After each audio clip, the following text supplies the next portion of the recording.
Livro de Atos, capítulo 8, versículo de número 27. Diz assim a palavra do Senhor: E levantou-se e foi, e eis que um homem etíope, eunuco, mordomo-mor de Candace, rainha dos etíopes, o qual era superintendente de todos os seus tesouros, e tinha ido a Jerusalém para adoração. Regressava e, assentado no seu carro, lia o profeta Isaías. E disse o Espírito a Felipe: Chega-te e ajunta-te a este carro.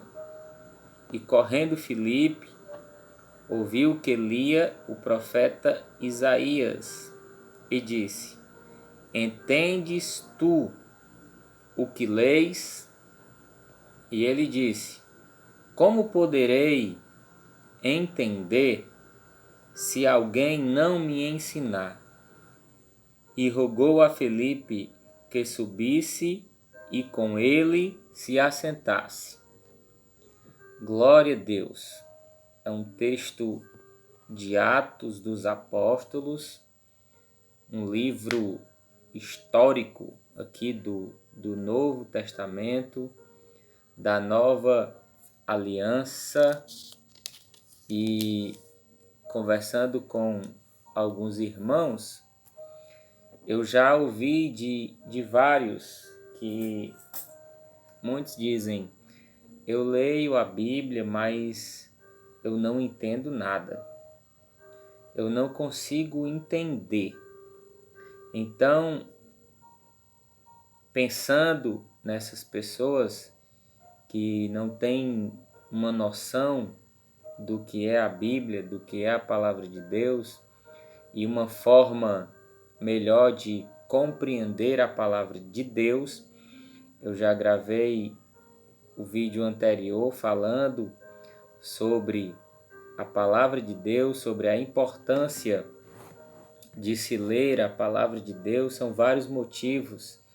Ela alimenta a nossa alma, ela aumenta a nossa fé e ela nos ensina a viver a verdade. Então, dando continuidade ao que já nós começamos a repassar para os irmãos, a Bíblia Sagrada, que é de fácil acesso, ela é dividida no Velho Testamento, na velha aliança que Deus fez com o povo de Israel, e todos os textos eles preparam, contam a história de Israel. A gente falou já sobre isso.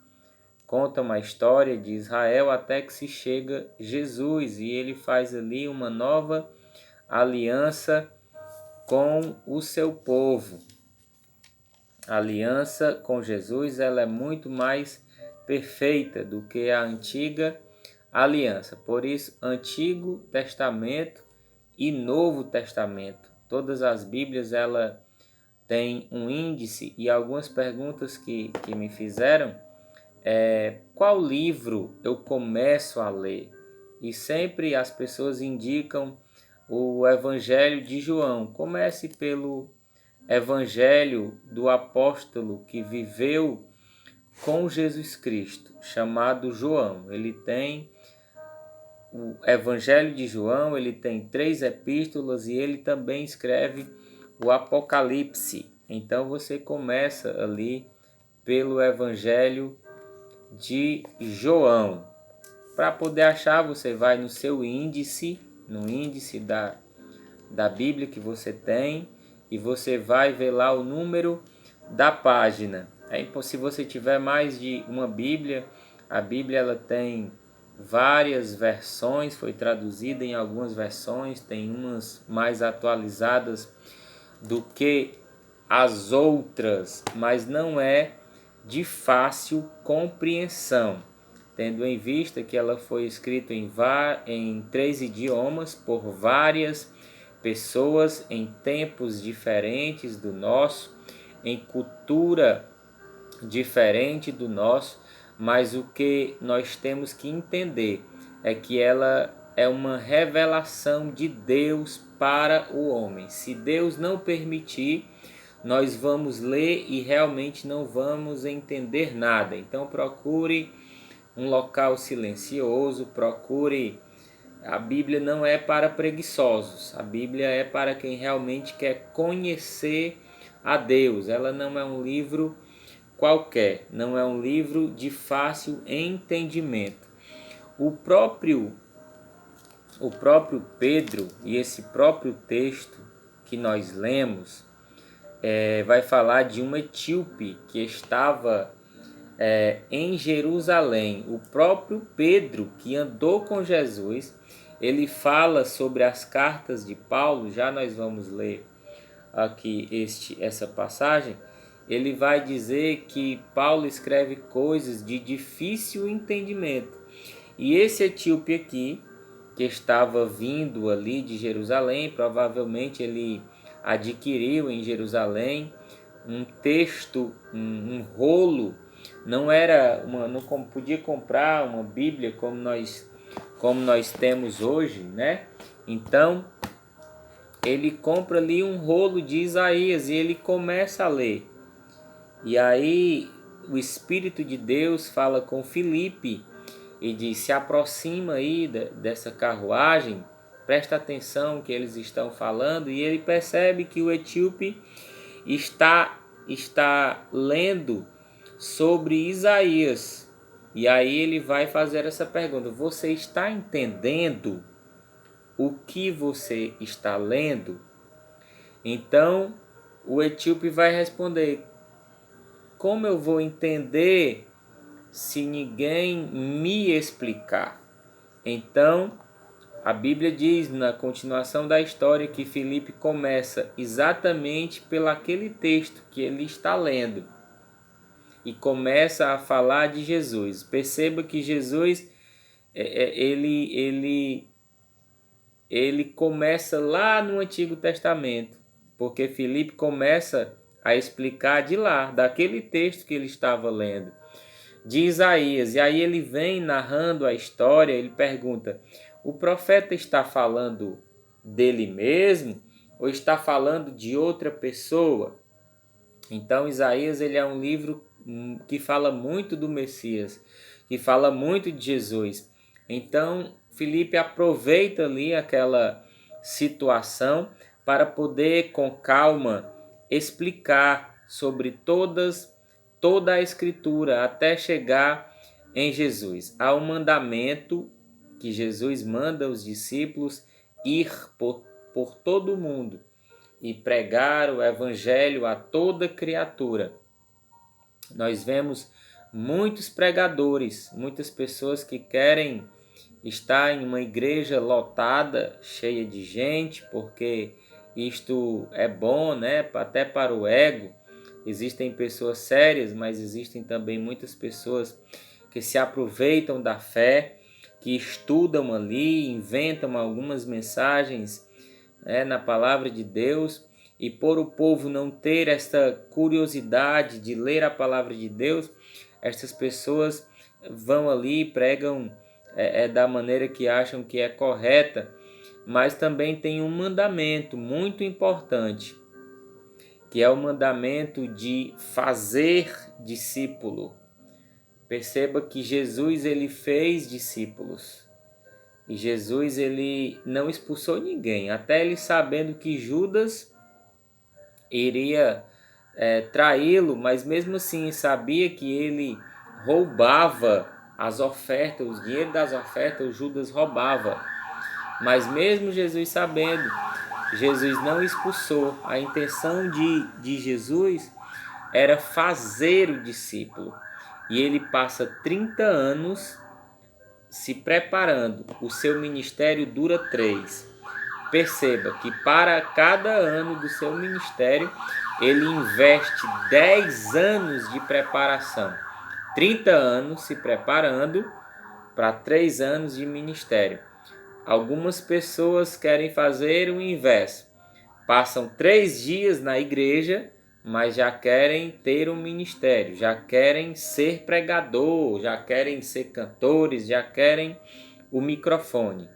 E não é assim, existe um processo de aprendizado para se aprender ali a palavra de Deus, porque você está ensinando o povo de Deus. Um culto, ele pode mudar o destino de uma pessoa, ele pode mudar o destino de uma família, ele pode mudar o destino até de um bairro, de uma cidade, somente por conta da pregação, de um culto, de uma pregação séria, sem exibicionismo, sem invenções. Então, quando Felipe explica para o etíope sobre Jesus, porque a palavra de Deus, ela fala de Jesus, somente de Jesus. Toda a palavra de Deus, Jesus é a palavra.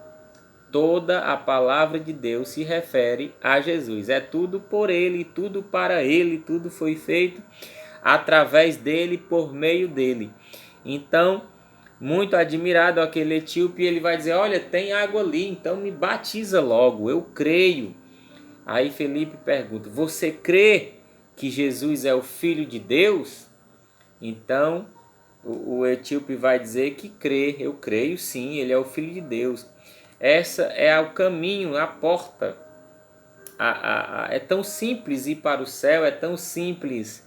É só entender que Jesus Cristo é o Salvador. Não há salvação em mais nada, somente em Jesus Cristo. Olha como é simples. Olha como é simples entender o plano da redenção, o plano da salvação. Olha como é simples. Olha como é simples. Não precisa de muito fardo, de muito cargo, de muitas regras, né? Como os homens às vezes inventam muitas coisas, mas é somente isso. Olha a pergunta que Felipe faz. Ele pede para ser batizado e Felipe pergunta: você crê que Jesus é o Filho de Deus? Versículo 37. Na mesma hora, aquele etíope: para aí o carro. Para aí. Estou em viagem. Estou viajando, mas tem calma aí. Para o carro. E aí no versículo 38, ele vai até as águas, é batizado, glória a Deus, e ali o eunuco, ele parte, glória a Deus. Versículo 38, e mandou parar o carro, e desceram ambos à água, tanto Felipe como o eunuco, e o batizou. 39, e quando saíram da água, o Espírito do Senhor arrebatou a Felipe, e não viu mais o eunuco. Olha só, e jubiloso continuou o seu caminho. Agora com júbilo, com paz, com amor, com gratidão no coração, porque alguém explicou para ele sobre a Bíblia de forma simples, falando de Jesus, falando do plano da redenção. Felipe só faz uma pergunta: você crê que Jesus é o Filho de Deus? E ele diz que crê. A palavra de Deus, ela não é tão simples. Tem muitos textos de difícil entendimento, mas a própria palavra de Deus, ela é autoexplicativa. Um texto que você está lendo, lá na frente você vai ver que ele coloca luz ao texto que parece ali complexo, de difícil entendimento. Então, o próprio Pedro, na sua segunda epístola, o próprio Pedro é aquele que andou com Jesus Cristo, discípulo de Jesus. Ele tem 2 epístolas aqui na palavra de Deus, no Novo Testamento, que ele dá muitos conselhos aqui muito bons para nós. Segundo Pedro, capítulo de número 3, versículo de número 15, diz o seguinte: e tende por salvação a longanimidade de nosso Senhor, como também o nosso amado irmão Paulo vos escreveu. Olha só, ele citando Paulo, segundo a sabedoria que lhe foi dada. Foi Deus quem deu sabedoria a Paulo para ele escrever. Falando disto, como em todas as suas epístolas, entre as quais há pontos de difíceis entendimento, que os indoutos e inconstantes torcem. Pessoas que torcem o que Paulo ensinou. Paulo escrevia uma coisa, e os indoutos, os inteligentes da época, os fariseus, não é bem assim o que Paulo está querendo dizer. Não é assim. E aí vai e cria ali a sua própria tese, a sua própria doutrina, diferente daquilo que Paulo estava escrevendo. Mas Paulo estava escrevendo por quê? Porque Deus deu a ele sabedoria, como o próprio Pedro está dizendo aqui no versículo 15. Igualmente as outras escrituras, para a sua própria perdição. Então, eles escreviam uma coisa, Paulo, que não era como o próprio Pedro. Perceba que eles estavam ali convivendo no mesmo período. Pedro andou com Jesus, Paulo foi alcançado depois, mas foi pelo próprio Jesus quem pregou para Paulo, né? E Pedro não entende algumas coisas a qual Paulo escreve. O versículo de número 17. Vós, portanto, amados, sabendo isto de antemão, guardai-vos de que pelo engano dos homens abomináveis sejais juntamente arrebatados e descaiais da vossa firmeza. Antes cresça na graça e conhecimento de nosso Senhor e Salvador Jesus Cristo. A Ele a glória, assim agora como no dia da eternidade. Tudo se refere a Jesus Cristo. Até os próprios discípulos, quando andavam com Jesus, eles ficavam muito sem entender o que Jesus estava falando. Por quê? Porque a nossa mente ela é limitada. A Bíblia ela fala de um sobrenatural. Ela fala de algo que a nossa mente não consegue captar. Coisas que nós nunca ouvimos, que nós nunca vimos, existe lá no céu. Como o próprio Paulo, ele vai escrever sobre isso. Então, para o nosso entendimento, nós precisamos do Espírito Santo de Deus. Então, esta é a mensagem. A Bíblia não é um livro de fácil compreensão, mas é um livro de muita necessidade, que nós devemos ler todos os dias, principalmente aqueles que aceitaram a Jesus há pouco tempo. Não deixe de estudar a palavra de Deus. Procure um líder sério, uma igreja séria, glória a Deus, e cresça na graça e no conhecimento. 3 motivos para você ler a Bíblia. Como eu falei no começo, ela alimenta a alma, ela aumenta a nossa fé em Deus e ela nos ensina a verdade. Em um mundo de mentira, um livro que foi escrito há quase 2000 anos atrás, o último livro, glória a Deus, ainda hoje ele é mais atual do que o jornal que vai sair amanhã. Que Deus abençoe você, que Deus abençoe a sua família e não deixe de meditar, de ler a Bíblia em nome de Jesus Cristo.